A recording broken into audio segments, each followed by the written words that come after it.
राष्ट्रवादी काँग्रेस पक्षाच्या फलटण तालुक्यातील महिला पदाधिकाऱ्यांच्या निवडी मोठ्या उत्साहामध्ये संपन्न। राष्ट्रवादी काँग्रेस पक्ष सातारा जिल्हा महिला आघाडीचे अध्यक्ष सौ सीमा जाधव, जिल्हा उपाध्यक्षा लक्ष्मीताई कळंबे यांच्या प्रमुख उपस्थितीमध्ये फलटण तालुक्यातील राष्ट्रवादी काँग्रेस महिला आघाडीच्या निवडी स्वर्गीय सुभाषराव शिंदे यांच्या जिद्द निवासस्थानी मोठ्या उत्साहात संपन्न झाल्या।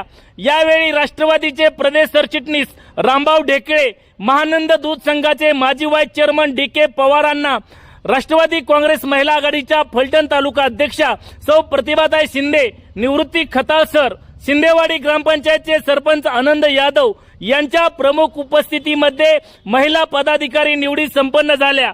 यावेळी महिला आघाडीच्या तालुका उपाध्यक्षपदी बिलकटी येथील सौ दीपाली कांबळे, तांबवे येथील अर्चना शिंदे, महिला सरचिटणीसपदी प्रिया सस्ते, तालुका चिटणीसपदी अश्विनी माने, मालन जगताप, चिटणीसपदी पूजा कडू, फलटण शहर महिला अध्यक्षपदी रेश्मा पठाण, युवती शहराध्यक्षपदी राणी भोसले यांच्या नियुक्तीपत्र देऊन जाहीर करण्यात आल्या। यावेळी